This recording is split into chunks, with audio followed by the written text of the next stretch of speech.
Há uma quinta dimensão, além daquelas conhecidas pelo homem. É uma dimensão tão vasta quanto o espaço, e tão desprovida de tempo quanto o infinito. É uma zona intermediária entre a luz e a sombra, entre a ciência e a superstição. E se encontra entre o abismo dos temores do homem e o cume dos seus conhecimentos. É uma dimensão da fantasia, uma região além da imaginação.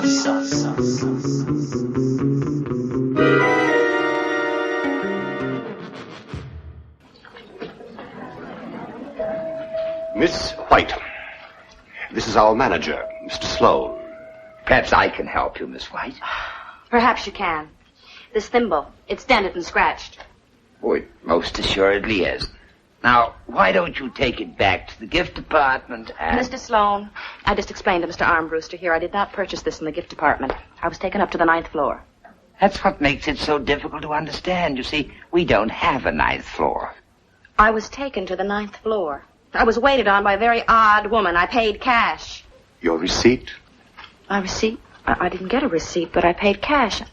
Look, I gave her a $20 bill and a $5 bill. She gave me this thimble and I... Well, there she is. There's a woman who waited on me. Miss? Miss, I wonder if you'd...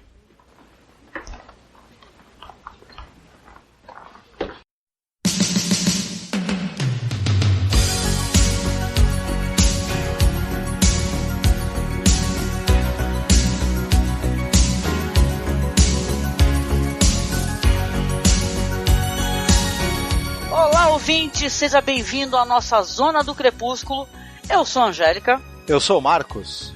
E eu sou o Paulo Elache, mais uma vez aqui com esse grupo eclético aqui de cinema e tudo. Oh, que cara, que vocês dois são demais. E mais uma vez juntos para falar de um episódio sensacional de The Twilight Zone. Episódio número 34, The After Hours. Tradução, caro Marcos? Depois de horas. Não, isso aí é um filme do Scorsese, mas poderia ser uma boa tradução, né?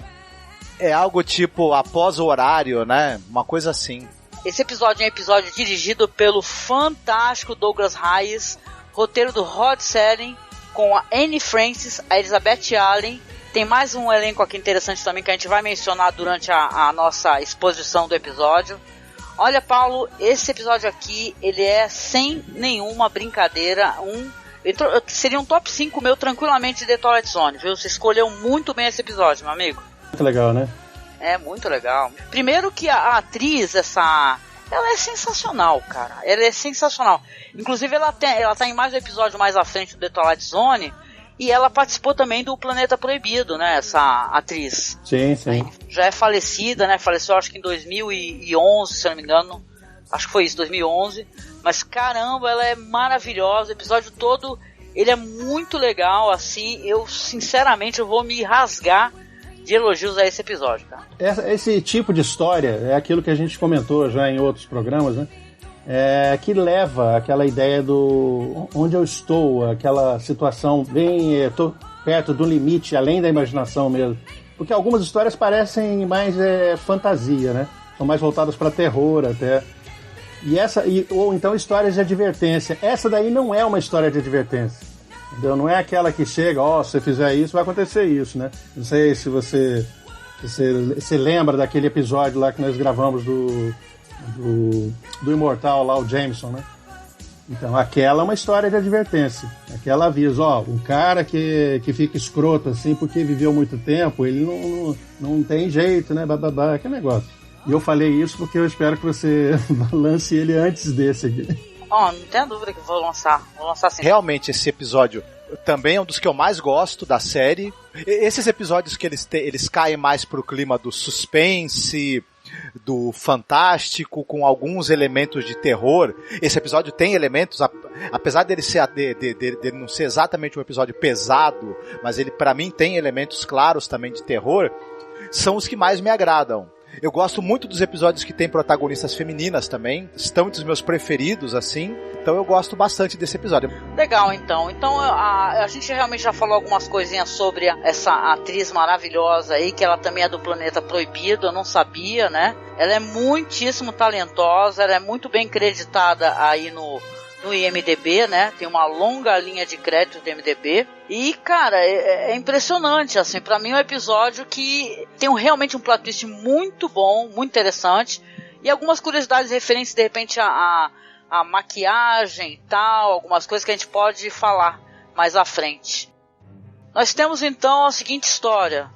A Marsha White, interpretada pela Anne Francis, está procurando um presente para sua mãe em uma loja de departamentos. Ela resolve comprar um dedal de ouro. Ela então vai entrar no elevador, o elevador vai se dirigir ao 9º andar, embora o indicador dos andares só mostre até o 8º, né? Spoiler. Ela chega no 9º andar, repara que o andar está meio estranho, meio vazio, se vira ali para reclamar com o operador do elevador e realmente o cara já fechou e já desceu, né? Ela acaba tocando ali uma campainha de serviço e vai ser abordada por uma vendedora que é no mínimo esquisita, assim. A vendedora, ela tem uma certa intimidade com ela, meio forçada, chama ela pelo nome, a dado momento chama de Marsha, pergunta pra ela assim, aí você está feliz, né?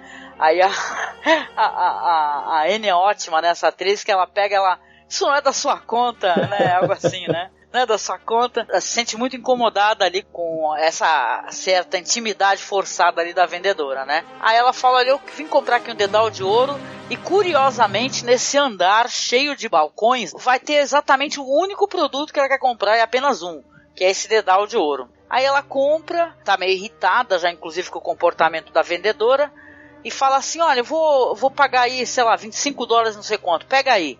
E tal, e pega e vai embora, né? Aperta ali o elevador e tal, vai embora. Quando ela está no elevador, ela começa a reparar que o produto que ela comprou tá meio arranhado e tá meio amassado, né? E ela tenta, isso é muito interessante, ficar conversando com esse ascensorista, que é um dos caras mais qualquer coisa do outro mundo, né? E ficar pedindo pra ela não ficar olhando pra ele, não me olhe nos olhos. Aí ela chega lá embaixo, ela procura o setor de reclamações. Depois corta ali para uma cena onde está o gerente conversando com talvez o supervisor ali dos vendedores, né? E tá falando, olha só, ela tá exigindo aí que a gente faça a troca do produto, só que ela fala o que comprou ali no 9º andar, pô. Só que a gente não tem no 9º andar, tem que alguém explicar para ela. Aí o gerente geral, aparentemente da loja, vai lá conversar com ela está lá, né, muito brava, aguardando, porém enquanto ele está ali conversando com ela, vai ser o primeiro tan do episódio, porque a Marsha se vira e ela vê que a moça que estava atendendo ela lá no 9º andar era uma manequim. E daí, minha gente, eu vou deixar pra gente discutir o restante durante o episódio. Vocês... Na hora, não sei se vocês imaginaram, mas nessa hora entra aquele elemento que o Marcos falou há pouco aí. Aquela sensação de, caramba, aquilo está assombrado, né?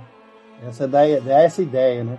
O que essa mulher fez aqui? Então, será que essa mulher, ela tá morta? O que, sei lá, assombrou e tomou conta, igual, sei lá, alguém que possui um sapato, um boneco, alguma coisa, né? Então, o boneco assassino, né? Lembra? Então a gente fica preocupado e eu fico... Será que isso aqui vai pro lado do terror? Eu ainda não tenho ideia do que vai acontecer, né? Não sei se vocês sentiram a mesma coisa. Olha, uma coisa que eu reparei assim, senti, claro que você tá falando, mas eu acho que o episódio ele quer também, de certa maneira, colocar questões como consumismo, né? Porque é uma coisa meio caótica, né? Você lembra até daquela obra do Romero, né? E tal, né? Do Jorge Romero. Esse negócio dela tá naquela loja e, tipo, ninguém tá dando bola pra ninguém, né? E ela parece, depois isso daí vai ser melhor desenvolvido, uma pessoa até meio superficial e antipática, né? Isso eu acho que é colocado até de maneira proposital, né? Sim. Porque depois essa imagem também dela sendo uma pessoa superficial e antipática também vai se desconstruir mais pra frente, né? Mas eu acho muito interessante ele ter pego essa questão da loja e ela virar logo, né? Logo assim que ela tá conversando com o cara, ela até passa mal. Isso é uma coisa que ficou muito estranho pra mim, porque ela passa mal, aí ela passa mal depois de ver a moça que era uma manequim e a loja está fechando, tá todo mundo fechando ali seus guichês, não sei o que, seus balcões de produtos, e a mulher ficou na loja, cara. quem é que fecha uma loja de departamento com a pessoa? A mulher ficou lá deitada, parece ela dormindo. Você sabe uma coisa que ficou na minha cabeça? Não sei se vocês vão concordar comigo. Porque assim, sem entregar muito do que acontece no episódio do entregar o plot twist, mas assim, pra vocês não parece uma metáfora também dessa coisa do eu sou utilizado durante 11 meses por ano e eu posso viver apenas um mês, que é o mês das minhas férias. É uma coisa interessante isso daí. Durante boa parte do ano eu cumpro uma função para a qual eu sou designado, eu sou utilizado contra a minha vontade, de certa maneira, e aí durante apenas um período do ano eu vou ter uma vida mais plena, podendo fazer o que eu tenho vontade até certo ponto, né? É uma leitura possível, né? Essa daí que você fez é uma leitura muito boa, por sinal, né? Se pensar sobre o aspecto trabalhista, né? Uhum. E até do questão do consumo. E aí, quando eu tô de férias, eu vou tentar consumir o máximo que eu puder para repor essas carências que eu tenho. E quando a coisa estiver começando a ficar boa, o pessoal, opa, hora de voltar. Viu? Acabou a brincadeira. É verdade. Bate mesmo com o que vai caminhando, né? Nesse sentido, né? Eu acho que é interessante a gente citar que, por exemplo, tem um trabalho de maquiagem impressionante nesse episódio, né? Em que você maquiou manequins para eles ficarem com a cara parecida com a dos atores. É um outro tipo de processo de maquiagem. E é de um cara bem fodão, William né? Tuttle.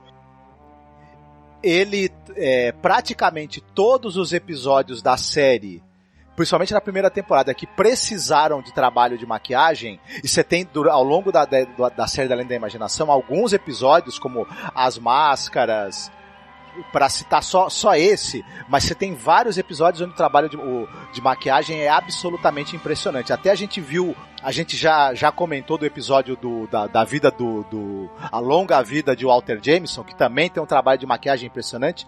E o William Tuttle era o cara que ele supervisionava. Em alguns episódios ele fazia maquiagem, outros ele era supervisor. E se você pegar os filmes de ficção científica, de fantasia dos anos 60 e 70 que precisaram de algum trabalho de maquiagem, tava o William Tuttle lá.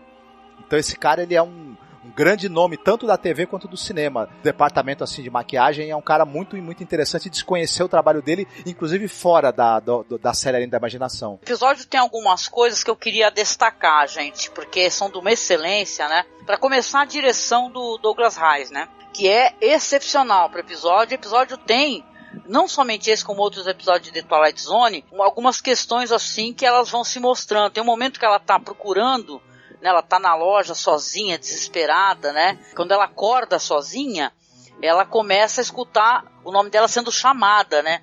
Marcia, Marcia, ô Marcia. E ela vai ficando desesperada. Tem uma hora que ela se encosta numa dessas portas, com esses vidros assim, com umas texturas, né, e tal, no vidro, e a cara dela fica uma imagem assim meio apagada, sabe, meio disforme. Cara, isso é muito interessante se for parar pra pensar depois no desfecho do episódio, sabe? Isso é muito legal, meio despersonalizou ela nesse momento, né? Ela ficou parecendo uma coisa, traços assim que lembram traços humanos. Então isso é muito interessante no episódio, né? Como o diretor faz esse negócio do medo, né? Tem um momento quando ela realmente tem a revelação, não a revelação final, assim, mas quando ela vê o que está acontecendo, o diretor dá um zoom no rosto dela, e cara, ela atua muito bem, essa atriz, ela é maravilhosa, cara. Ficou até pensando nesse episódio, não que ela seja a única coisa assim mais importante, mas ela nesse episódio, ela tá brilhando muito, essa atriz, cara. Adorei ela de paixão. Eu gostei dela desde daquele filme, já é antiga, né? Eu gosto dela há muito tempo, mas aquele filme lá, O Planeta Proibido, né? Realmente ela trabalha muito bem, além de ser bonita, ela trabalha muito bem. O diretor desse episódio é o Douglas Reis, o nome dele, não é isso? Isso. Ele era um cara que ele tinha uma longa carreira como roteirista. Ele foi roteirista de muitos e muitos episódios de várias séries de televisão. E uma coisa engraçada que a Angélica falou, por ele ser roteirista, ele tem um olhar muito interessante para os conceitos que estão ali dentro da história. E ele sabe traduzir isso em metáforas visuais. Ele faz isso ao longo de todo o episódio. Quando você tem um cara que ele é um diretor experiente e ele também é um roteirista muito bom e muito experimentado, aí as coisas acabam funcionando muito bem e o cara vai tentando trazer para metáforas visuais os conceitos. Juntando isso, uma excelente atuação da Anne Francis, então por isso que esse episódio aí ele tá assim no nível de excelência impressionante, né? Mas então, o que eu gostei, essa parte desse episódio, é o lado mais de ficção científica, aquele lado do espanto que causa maravilhamento, né? E aquela sensação de que algo estranho está acontecendo. Desde o começo, ela não está sendo bem atendida naquela loja. No começo você vê assim que parece que ela está voando ali na loja também, né? Então as pessoas não dão muita atenção, né? E quando ela pergunta, não, vai ali, é naquele lugar, ou então pega o elevador, ela foi. Era não se lembra, era 3º andar, né? Alguma coisa, né? Que a mulher mandou ela ir, né? Pra ver, você quer, o que você quer? Não sei, eu tô procurando. Você vê que naquele começo, até ela chegar no 9º andar, ela não sabia o que ela queria. Ela só tava querendo ver isso. Ela pergunta do dedal só lá em cima, no 9º andar, né? Eu quero um dedal. Eu vou dar pra minha mãe de presente, não sei o quê. E aí ela encontra lá, né, com aquela vendedora estranha, né? A única vendedora naquele local que parecia mais um depósito, né? Era um andar mal feito, né? E a vendedora fala pra ele, tudo bem, então leva o dedal, né? Mas ela fala assim de um jeito tão estranho, tá aqui, é o dedal aqui, mas só tem isso aqui, é esse dedal. Não é o que você quer, não sei o quê. Aí e naquela hora eu pensei que era algo mágico, fantástico, né? Mas você vê que lá embaixo, quando ela desce para reclamar, como nós falamos antes, as pessoas viram o dedal existe, então ele é um material real. Então aquilo não foi um sonho dela, não foi uma alucinação dela, então aquilo aconteceu. Ela pegou de algum lugar ou ela recebeu de algum lugar e ela pagou por isso, só não tinha recibo, né? Aí que foi essa história do recibo e tudo, né? Aí ela vai, encontra com aquele boneco, ela desmaia, né? E cai naquela parte que você falou da loja, né? Ela tá sozinha à noite, né? Que é um absurdo também, né? Mas tudo bem. Foi o esquecimento dela lá, né? Das pessoas esqueceram ela lá, que deu a continuidade para a história. Deu pra gente entender que ela vai ter que voltar para o 9º andar. Porque era a única coisa, né? O elevador abre e fala, é hora de você vir. Tipo, venha, né? Venha pra cá, porque a solução do teu problema vai ser aqui em cima. Então ela vai. O único lugar que abriu, né? Sim. Não, eu tenho que contar mais ou menos o desfecho do episódio, senão vai ficar muito longo o podcast. Mas olha só, o plot twist do episódio, ele é muito interessante na minha opinião. Principalmente se a gente for avaliar o remake que foi feito em 86, né? Na nova edição lá, The New Twilight Zone, né? Sim. É o seguinte, a Marcia, na verdade, ela começa a escutar essas vozes e tem todas essas cenas que são praticamente um filme de terror, né? E com os manequins ali, ela percebe que essa voz vem dos manequins, até que ela vai andando de costas até o elevador e, nossa, ela é levada novamente lá para o 9º andar. Quando ela chega no 9º andar, os manequins estão lá, vivos, movendo-se em direção a ela, e dá um absurdo desespero nesse momento, né? Você fala, what the fuck, né? Filme de terror, né? Mas começa a conversar com ela, a dinâmica é muito interessante, começa, poxa, você não lembra quem você é? Poxa, tenta lembrar, olha o que a gente faz sempre nesse período, você lembra de mim, não sei o quê, mas sabe, com uma certa tranquilidade, o medo dela vai passando, porque ela vai recordando o que ela é, né? A Marcia, ela é um manequim, né? E o Marcos até fez esse link muito interessante com a questão do trabalho, eu achei isso muito legal, e dá uma certa tristeza também, né, quando a gente para pra pensar. Mas assim, ela e os outros manequins dessa loja de departamentos, uma vez por ano, por 30 dias, eles se tornam humanos, né, adquirem vida e vão ficar, né, andando pelo mundo e tal. Tanto que a outra que a atendeu e começou a perguntar para ela, pô, você está feliz? Ela estranhou essa pergunta, achou uma ofensa, era porque na verdade era a vez dela, né? Então ela tava ultrapassando a época dela, já acho que em um dia, né? E tal, e era a vez da outra poder conseguir ficar lá os 30 dias dela sendo uma humana, né? Vivendo nesse mundo de humanos. Cara, isso é muito interessante. Muito, muito legal, né? Porque se você vai analisar o remake eles quiseram colocar outras questões.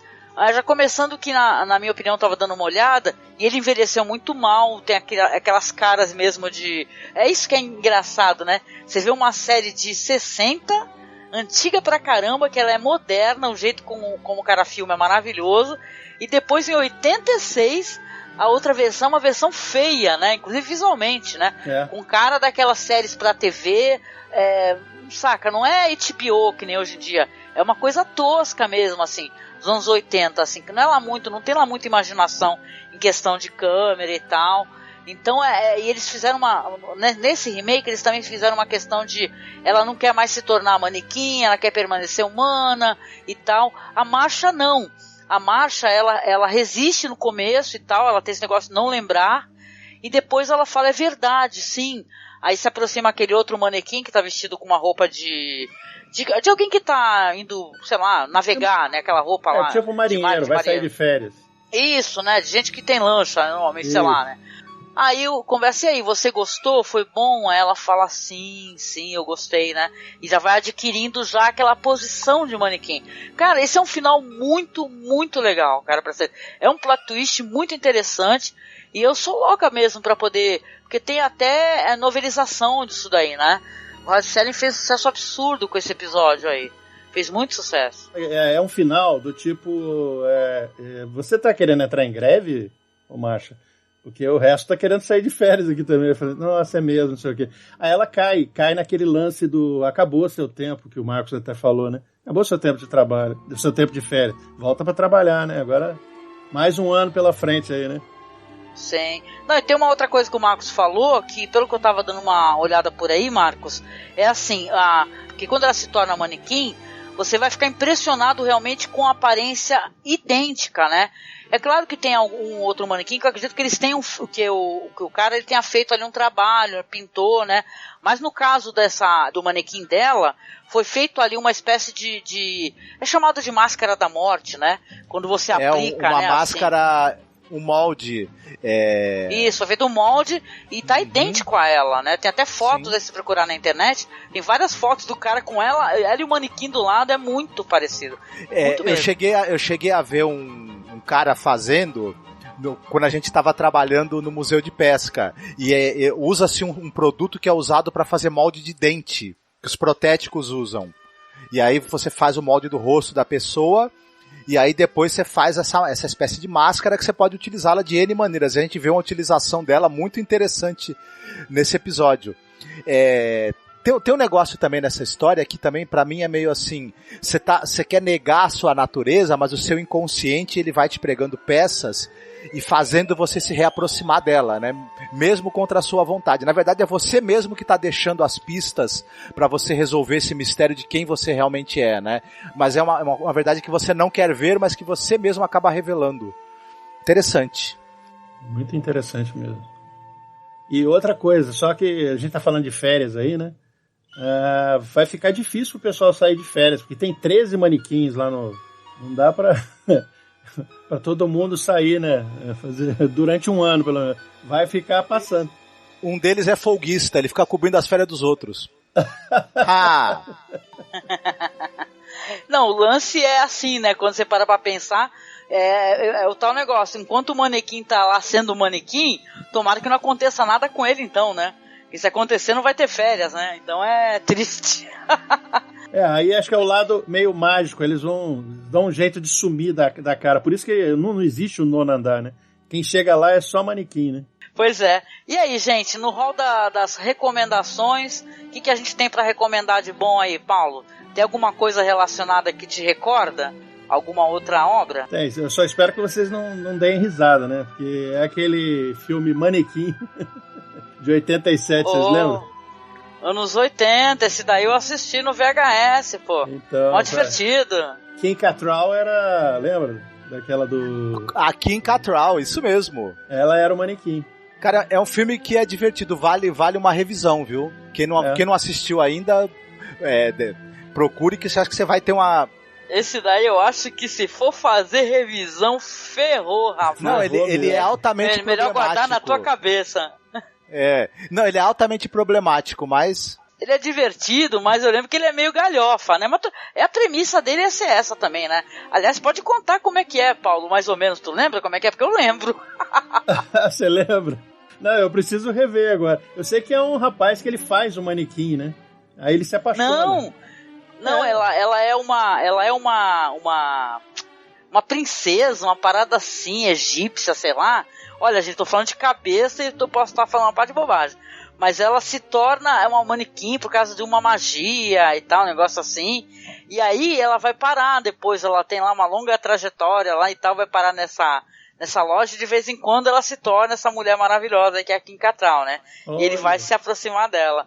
Mas que eu lembro tem um lance lá, ela era uma pessoa importante, ela não era um manequim genérico.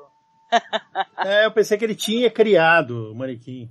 Não, ele não criou. Agora eu tô vendo aqui, ela é do ano 2514 a.C. Ah, é bem velhinha, hein? É um manequim bem velho. Ai. E você, Marcos, qual que seria a recomendação? A editora Abril, ela publicava uma série chamada Graphic Novel. Isso nos final dos anos 80, início dos anos 90. E começou com HQs de super-heróis da Marvel, enfim, da DC, só que ela começou a publicar alguns materiais diferentes. E o número 25 é uma história de um desenhista e roteirista espanhol chamado Pasqual Ferry. E a história chama-se Crepúsculo. Essa revista não é muito difícil de ser encontrada, as pessoas conseguem encontrar em sebo, na estante virtual, etc. É uma história interessantíssima de um cara que ele acha que ele é uma pessoa normal, mas na verdade ele não é, e começam a aparecer algumas dicas ali sobre a verdadeira natureza desse cara. E a gente vai junto com ele tentar acompanhar uma odisseia dessa descoberta, né, de quem ele realmente é e qual é a verdadeira natureza dele. É uma história interessantíssima, vale muito a pena ler e possivelmente o pessoal vai achar uns paralelos com esse episódio do Além da Imaginação. Legal. Ah, legal. Pô, eu vou numa coisa até interessante, né, porque pra mim, me recorda de certa maneira, tá dentro da temática, eu vejo até inclusive como uma inspiração pra Westworld, né. O filme do Michael Crichton, né, de 76, e a série também, né, que começou a sair em 2016, que é esse negócio das pessoas pagarem para ir numa espécie de parque, onde elas podem ter locais assim, tipo Velho Oeste, né, e tal. No filme antigo lá do Michael Crichton, tinha um lance que era só o Velho Oeste, né, mas a série já trouxe até outras temáticas, né, o Japão feudal, trouxe depois não sei se a Índia, né, e tal, teve muita temática que o pessoal explorou na série. Eu vejo o Westworld assim como uma coisa bem... esse lance do boneco que tem uma certa consciência, né, e tal, eu acho que vale o link, entendeu? Oh yes. Tá bom. Oh yes.